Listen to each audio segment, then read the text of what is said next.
आशा है आप सबको कहानी बहुत पसंद आएगी। अगर कहानी अच्छी लगे तो एक लाइक ज़रूर कर देना। चैनल पर पहली बार आए हो तो चैनल को सब्सक्राइब कर लेना। और हाँ, गंदे कमेंट मत करना प्लीज़। ये कहानी केवल आपके मनोरंजन के लिए है। तो चलिए कहानी को आगे बढ़ाते हैं। दोस्तों, मैं यूपी के चंदौली का रहने वाला हूँ।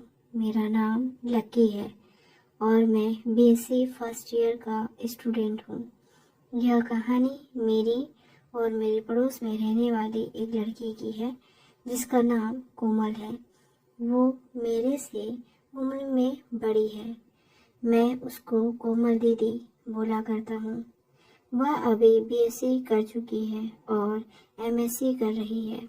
कोमल का घर मेरे घर के बिल्कुल बगल वाला ही है, तो हम दोनों के घर वालों में अच्छी जमती है। अच्छे व्यवहार की वजह से मेरा हमेशा उसके घर आना जाना होता रहता है। मैं उसके घर जाता हूँ तो उससे अपनी पढ़ाई के बारे में चर्चा होती रहती है। एक दिन उन्होंने कहा, तुम रोज कॉलेज से आने के बाद मेरे घर आ जाया करो तो तुम्हारे सब्जेक्ट्स को अच्छे से समझा दिया करूँगी। मैंने हामी भर दी और अब मैं रोज कॉलेज से आने के बाद उनके घर चला जाता था। हम दोनों छत पर जाकर थोड़ा स्टडी करते और उसी दौरान हम दोनों के बीच हल्का फुल्का मजाक भी हो जाता। कुछ ही समय में यह हो गया था कि स्टडी कम होती और मजाक ज़्यादा होने लगा था। हम दोनों अब बिल्कुल पक्के दोस्तों की तरह एक दूसरे के साथ अच्छा व्यवहार करने लगे थे। उसके दो भाई भी हैं। वे दोनों बाहर रहकर स्टडी करते हैं। सारा दिन वह अपने घर पर दादा दादी के साथ ही रहती है। उसकी मम्मी की मृत्यु हो गई है और पापा अभी विदेश में जॉब करने गए हैं, तो घर का सारा काम उसी को करना पड़ता था। हम दोनों को ऐसे ही पढ़ाई के साथ मजाक आदि करने लगे थे और यह सब रोजाना चलने लगा था। एक दिन उसने मुझसे पूछा, तुम्हारी कोई जीएफ है? मैंने बोला, नहीं। उसने तपाक से कहा, अरे तो कब बनाओगे? क्या जब बूढ़े हो जाओगे तब? मैंने कहा, यार कोई ढंग की लड़की मिलती ही नहीं है, तो ऐसे कैसे गर्लफ्रेंड बना लूं? उसने पूछा, तुमको ऐसी कैसी लड़की चाहिए जो तुम्हें कोई नहीं मिल रही है? मैंने कहा, वह कम से कम तुम्हारी तरह हो तो ही सोचूंगा। तो उसने पूछा, मेरी तरह का क्या मतलब है? मैंने बोला, केयरिंग हो, हॉट हो और इंटेलिजेंट भी हो तो जरूर बना लेता। इस पर उसने बोला, अच्छा यह मसला है? मैंने उससे पूछा, हाँ यह मसला है। अब तुम बताओ, तुम्हारा कोई बीएफ है क्या? उसने बोला, हाँ है। तो मैंने कहा, उससे मिलती हो? वह बोली, यार बात तो हो जाती है पर मिलना नहीं हो पाता। फिलहाल उससे मिले 4 महीने हो गए हैं।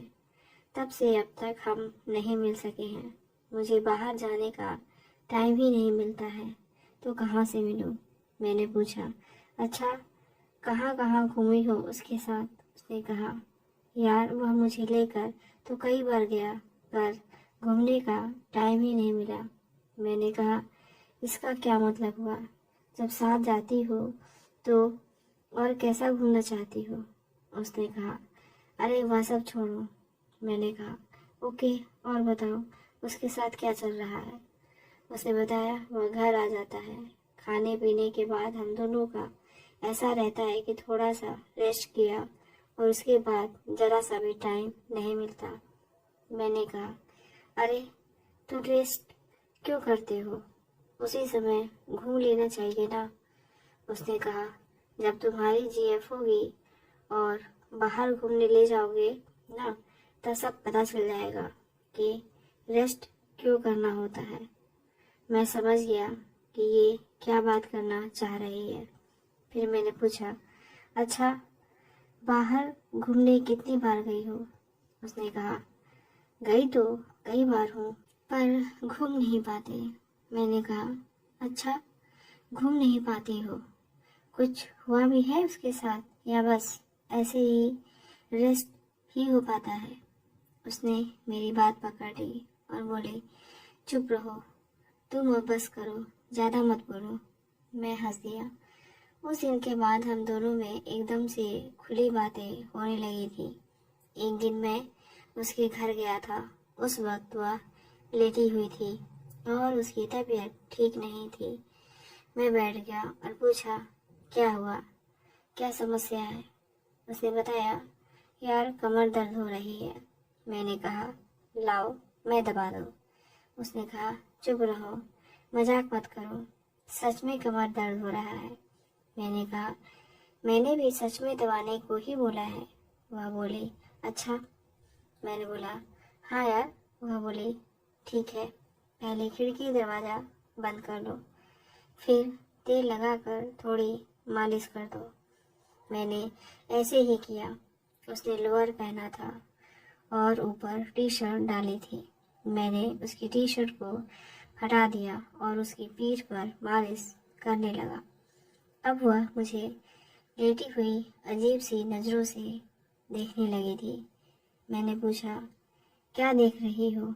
वह बोली, यार सच में तुम्हारे जैसा बॉयफ्रेंड होना चाहिए, कितनी अच्छी मालिश करते हो।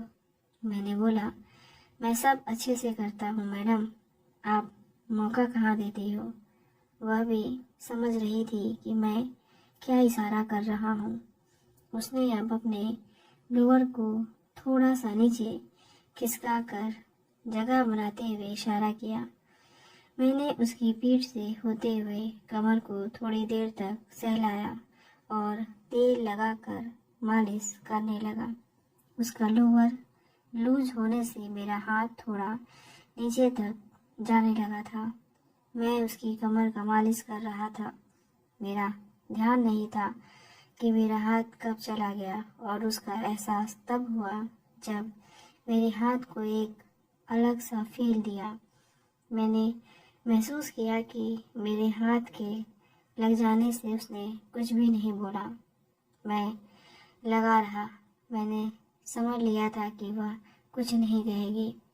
अंत में मैंने एक बार जानबूझकर अपना हाथ डाल दिया और इस बार मैंने अच्छे तरीके से जोर से दबाते हुए मालिश किया।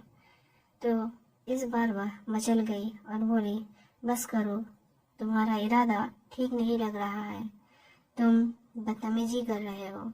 मैंने कहा, यार एक तो मैंने तुम्हारी कमर की मालिश की और तुम्हें इसे बदतमीजी बोल रही हो। चलो अब मुझे मेरा मसाज का चार्ज दो। वह इतला कर बोली, अच्छा कितना चार्ज लेते हो?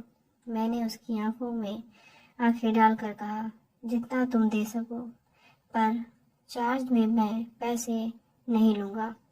उसे पूछा, फिर कैसे लोगे? वह भी इशारा समझ रही थी। मैं मुस्कुरा दिया तो वह झट से बोली, अभी मैं कुछ भी चार्ज नहीं दे सकती, तुम 2-3 दिन के बाद अपनी सर्विस का चार्ज ले लेना। तभी मैं समझ गया। मैं उससे अलग हो गया और हम दोनों के बीच ऐसे ही उल्टी सीधी बातें होने लगी। मस्ती चढ़ती जा रही थी। फिर 3 दिन कब निकल गए कुछ पता ही नहीं चला। अब चार्ज लेने का दिन आ गया। मैं अपने टाइम से पहले ही पहुंच गया। मतलब जिस टाइम पर मैं रोज़ जाता था उससे ज़रा पहले आ गया। वह संडे का दिन था तो मैं भी फ्री था। मैं उसके रूम में गया, वह नहीं दिखी। मैं समझ गया कि वह पक्का बाथरूम में होगी। मैंने ध्यान दिया तो बाथरूम से पानी गिरने की आवाज़ आ रही थी और वह कुछ गुनगुना रही थी।